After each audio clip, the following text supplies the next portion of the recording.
Guys, welcome back to my YouTube channel. तर आज आम्ही काय करणार आहोत, आज आम्ही नूडल चॅलेंज करणार आहोत.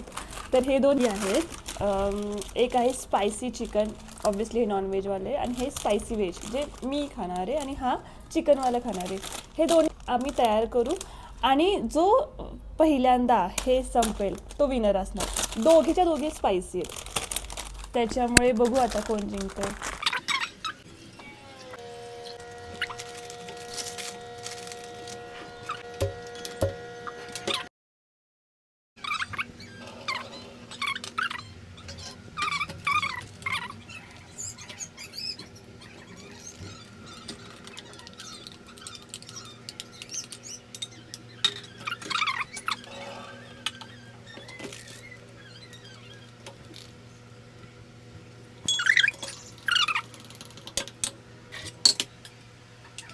इकडे थांब, लगेच नको स्टार्ट. आपण 1 2 3 करायचं, मग स्टार्ट कर.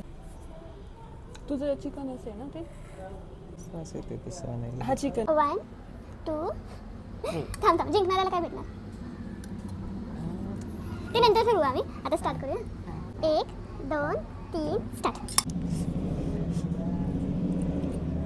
तिखट तुझं?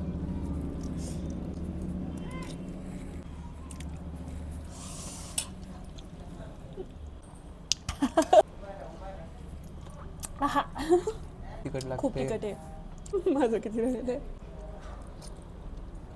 मी सांगेल, हे कधीच घेऊ नका. मॅगी बेस्ट आहे, हा ना? हे सगळे चोचले, हे चोचले. ह्यांची प्राइस काहीतरी 60-65 अशी आहे. 14 रुपयाची मॅगी एवढंच आहे ना हे? आम्ही पण पहिल्यांदाच घेतलंय फक्त टेस्ट करण्यासाठी. हे फर्स्ट आणि लास्ट आहे. खूप जास्त तिखट आहे.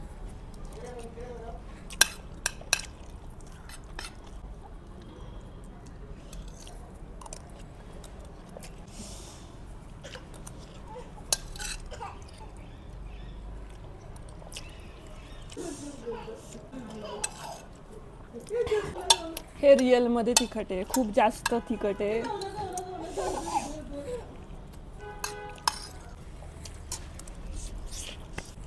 मॅगीसाठी रिस्पेक्ट वाढली.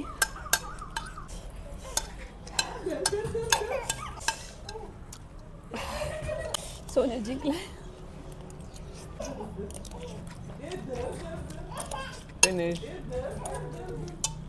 विचारा,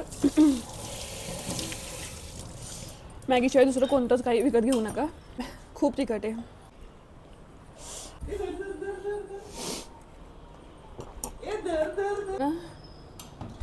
इथे इथे जळजळ होतीये. खूप तिखट आहे, बिलकुल ट्राय करू नका. तुम्हाला जर तिखट खायचं आहे ना, पण इथे इथे जळजळ होते. तुम्ही जर तिखट खात असाल तर ट्राय करा, पण एकदाच करा. मी दोघं तिघांचं आहे ना, तर तिघांमध्ये एकच पॉकेट करा. एकच पॅकेट खूप झालं, आणि बाकी मॅगी करा. चला बाय, मी ना दही खाते. सोन्या, रिव्ह्यू सांग, तुला कशी वाटली? टेस्ट एकदम भंगार, एकदम आणि तिखट तर भयानक. तर आम्ही सजेस्ट करू मॅगीशिवाय दुसरं कोणतंच घेऊ नका, कारण की आम्ही ह्या वीकमध्ये एवढे वेगवेगळ्या व्हरायटीचे नूडल्स खाल्लेत. स्टोरेजच संपलं होतं, तर आम्ही इतके व्हरायटीचे नूडल्स खाल्लेत, आणि सगळ्यात बेस्ट तर मला मॅगीच वाटते. आणि त्याच्यामध्ये सुद्धा मी अशी आहे ना, की मला ना गोड लागतं, म्हणजे मी तिखट खाणारी नाही आहे. मला पोह्यांमध्ये साखर लागते. डाळ जी असते ना, आपण डाळ बनवतो, डाळीमध्ये पण मला गूळ लागतो. तर मी थोडी त्या कॅटेगरीमध्ये, की मी गोड खाणाऱ्यातली आहे. तर माझ्यासाठी हे खूप जास्त तिखट होतं. सोन्यासाठी ओके होतं, पण माझ्यासाठी ते भयानकच तिखट होतं. तर तुम्ही जर माझ्यासारखे असाल की ज्यांना तिखट सहन नाही होत, तर तुम्ही तर खाऊच नका. Maggi okay.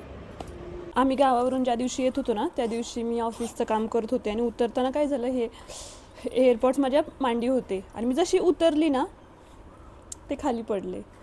तर इथे पोचल्या मी काय केलं ना, ह्याच्यासाठी ना ह्याचा कवर ऑर्डर केलं.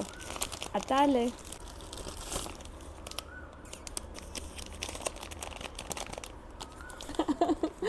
ASMR. पॅक झालं, उलटं बसलं माझ्या. ओके, काही कळत नाही रे, हे असं केलं तर हे निघून जाणार ना. असं कसं डिझाईन आहे, ठीक आहे. आणि हे असं आणि पॅक हे असं, आता पडलं तरी काय टेन्शन नाही. हे होता पाऊच, पण कसं ना मी ते बाहेर काढते आणि नंतर विसरून जातो आपण हे कुठे ठेवलं आहे. तर त्या दिवशी अक्षरशः ते माझ्या मांडीवरून रस्त्यावर पडलं होतं. तर तुम्हाला हा जर व्हिडिओ आवडला असेल तर लाईक करा, चॅनलला सबस्क्राईब करा. आपण पुन्हा भेटूया नेक्स्ट व्लॉगमध्ये.